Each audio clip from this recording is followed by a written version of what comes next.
Buckeyes roll 42-9. Hello, everyone. I'm Dom Tiberi. Welcome to Wall to Wall Sports. And I'm Adam King. There's already just a different feeling in the air. I mean, it's the greatest rivalry in all of sports. In the game, it's almost here. Today, yes, was a bit clunky, and OSU was without their two-star receivers, but somehow the Buckeyes still found a way to win by 30, Dom. Yes, they did. Final home game of the regular season. A beautiful day for a football game here in the middle of November. Bucks jump out in the first quarter. Bo Jackson, 15-yard touchdown. Ohio State led 7-0. Second quarter, and the Buckeyes wanting more. Julian Sayin to Brandon Ennis. How about this grab in the end zone? Ohio State led 14-3 at the break. Third quarter, the defense is going to step up. Caden Curry with the pressure, knocks the ball loose, and he recovers at the goal line. A penalty would push the Buckeyes back, but they still make them pay.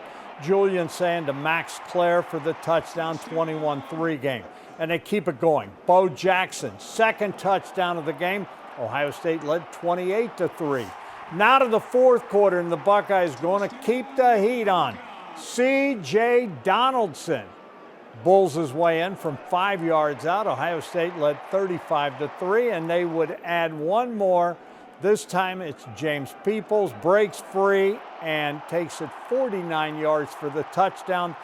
Buckeyes roll 42-9. After the game, I had a chance to visit with Coach Ryan Day. It was good to see, and it was good to see us, have a couple explosive runs as well. Good to see James get to the second level, and I think, overall on offense, we average over 7 yards a play. When we ran the ball, I guess, 38 times. So efficiency was really good, and ball security is better be tight. We had too many balls on the ground today, so we better learn from that real fast. But the effort was there, and it was good to see our seniors leave the right way on the field for the final time. Injuries part of the game. Obviously, Carnell and Jeremiah did not play.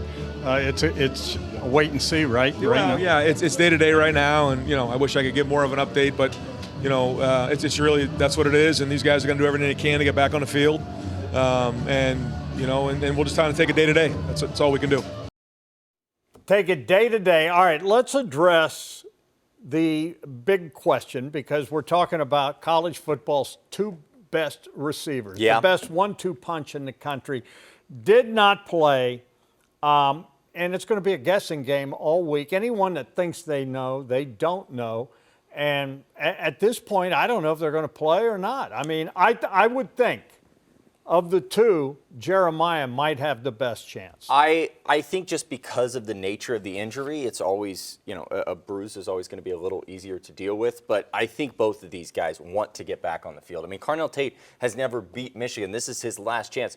Jeremiah has been very outward about how bad he wants to win this game. I would be shocked if both of them don't play, at least in some capacity. Maybe give it a go and see. I mean, because if you go out there and it doesn't work and they do get hurt, you do have the Big Ten Championship, which they could then take off, and then 3 weeks to get ready for a playoff run. I understand that all the goals are in front of you. This right now is the biggest goal in the world. It's the biggest, it's the final hurdle for Ohio State. It's a weird way to put this, but if they can beat Michigan next week, it will have been the perfect year in Ohio State football. They will have not lost a game. They will have won a Rose Bowl, a Cotton Bowl, a national title, and beat Michigan. You can't ask for anything more. Well, if they can't go, we saw Max Clare, we saw Brandon Ennis step up. Clearly, though, Julian Sayin looks different when those two guys aren't in the game. He certainly does. It should be noted, we did not see Mylan Graham, who is a big star in the making for Ohio State, and Quincy Porter also out. I thought that was really of note for Ohio State, because he is a five-star that a lot of people, he's made a lot of plays in practice and turned a lot of heads. So not only are you removing the two best receivers in the country, you're also removing the next two young guys for Ohio State. I thought it was great to see Brandon Ennis make a big play there. He can only do so much. They certainly leaned on Max Clare, as you said, which was big. And I think that can be helpful for Ohio State, because if Carnell and Jeremiah come back, that connection with Clare is still there. All right, Julian Sayin, obviously, he's still in the Heisman hunt. We'll see how it goes. I had a chance to visit with him after the game. Julian, the regular season at home is over, and now there's a big game, and I know that how big it is here. When did you realize how big this was going to be this week? I think when I first got here, I was taught the importance of this game and, how much it means to this state. But, we got to prepare and stick to our process.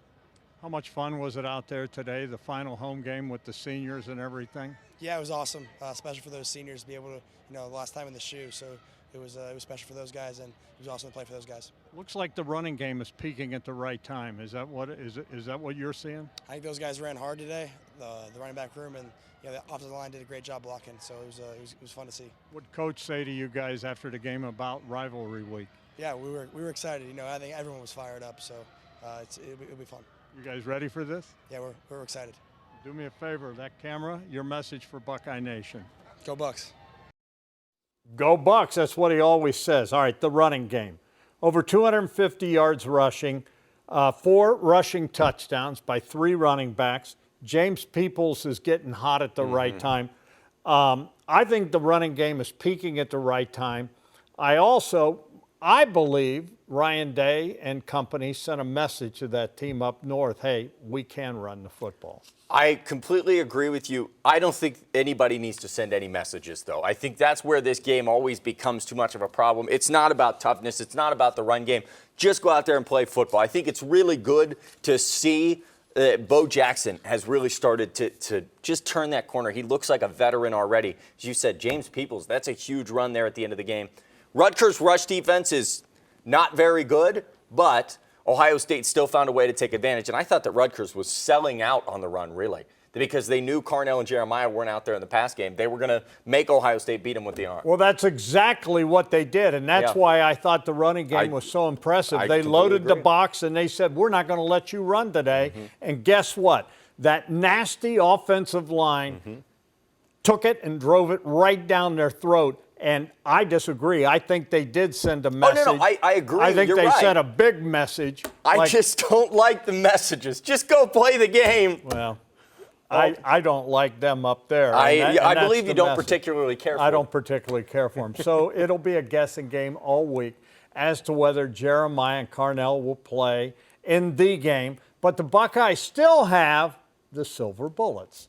Buckeye defense, a dominating performance as they limited Rutgers to just 147 yards, just 81 yards through the air, and they were feeling pretty good about their passing game coming to this. My question is, and I think I know the answer, is Matt Patricia licking his chops to take this defense into Ann Arbor? Big games are nothing new to this man, Adam. He's got 3 Super Bowls. And this guy, I've said it before, he's playing chess. The rest of them are playing checkers.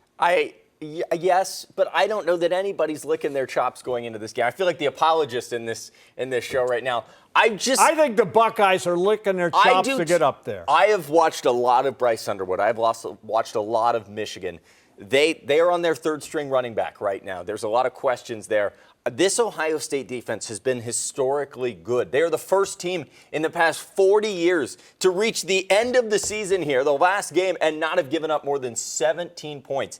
That's insane. The last team to do that was Oklahoma back in the 1980s. So for Ohio State, they know how good they've been, but none of that means anything at this point. Ryan Day said it's hardware season. It's time to go chase some gold pants, chase a Big Ten championship and beyond. That's when you really get to put a staple on just how good you are on defense. Go show it against a freshman. I will say, Bryce Underwood, he's been flustered a few times this season when they pressure him. I think Matt Patricia's going to have a lot drawn up with the name Arvell Reese. Well, let me tell you another thing. The defense definitely has a chip on its shoulder. They heard all year, they lost too many guys and whatever. And if anything, to me, the defense has become a strength of this football team where people thought, oh, no, they're not going to be as good. And that defensive front, watching those guys, watching Caden Curry, watching these guys get after the quarterback. This quarterback from Rutgers is having nightmares right now because he was running for his life back there. They did get 4 sacks. And, Ohio State has lost 4 in a row to that team up north.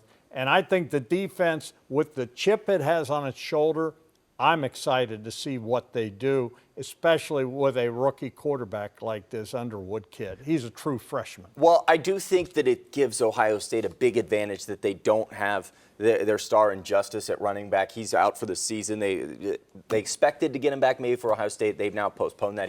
He's had a surgery done, and that puts a lot of pressure on Underwood in the backfield. Jordan Marshall, he's an Ohio kid. He's going to have a chip on his shoulder.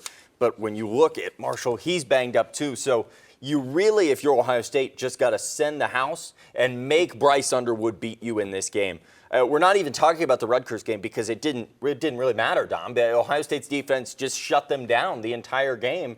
I think Rutgers had, one touchdown there in the fourth quarter when the second string was all the way in. So it's something I can't remember in a long time in Buckeye history where we are just sitting here with a defense that is just a blanket. It's a safe blanket. As great as the defense was a year ago, I believe this defense this year is better. I love what Matt Patricia's doing, and I do believe they will bring the heat. We saw them bring the heat today against a veteran quarterback, and after the game, I had a chance to visit with Caden Curry. Playing for Coach Patricia's defense right here, it's definitely really opened up my game a little bit, and it's just been the best fit for me. And I feel like just having him be able to let me play kind of more free has definitely been the best for me, and I've kind of just played with the mindset of just go get the ball. What is the feeling of this defense right now? I know you guys are stingy. You hate to see any points given up, but what do you think you're doing best right now? We're playing as one. We're 11 as one out there, and we're just playing like the brotherhood that we know we have, and we're just getting stronger and stronger each week, and we're fighting to be the best versions of ourselves. What's the feeling now, the big one next week up in Ann Arbor? I mean, we just got to treat it like, it's another game, and we just got to go up there and play our hearts out and just keep fighting to be the best versions of ourselves. How pumped are you guys for this opportunity? As Coach said, hardware's on the line. Yeah, definitely. It's always a good time to play for hardware, and we're definitely going to go up there with the mindset of we got nothing to really lose. We're kind of got to just fight to be the best versions of ourselves, like I said. I like that. Nothing to lose. And it's just another game. Mm-hmm. I think they're hearing that from the coach. He's trying to make the routine. He's trying to make this week. Now, we all know as fans and everything, this is a huge game and whatever. But I don't know. I love saying defense wins championships. I'm glad that we have Matt Patricia and we have Timmy Walton and we have this silver bullet defense that has a chip on its shoulder. I think it's as I just said before we went to Caden Curry there, it's a safety blanket for this offense. And whether, we get to see the two best receivers in the country play against Michigan, which every Buckeye fan certainly hopes they do, it at least gives Julian Sayin some comfort knowing that the best defense is walking out anytime he's headed to the sideline. And that we have always talked about that is where this game is won, in the run game and defense. I don't like saying that because I think you should win it however you want, but I think the Buckeyes definitely had the advantage when it comes to the defense, and it's starting to look like that in the run game as well. And again, I cannot wait to see, but we saw some different things today from Matt Patricia. Every week he does something different, and I got a feeling they're going to roll some things out that we have not seen yet. He plays to the strength, and I think it's going to be fun to watch the greatest rivalry in college football.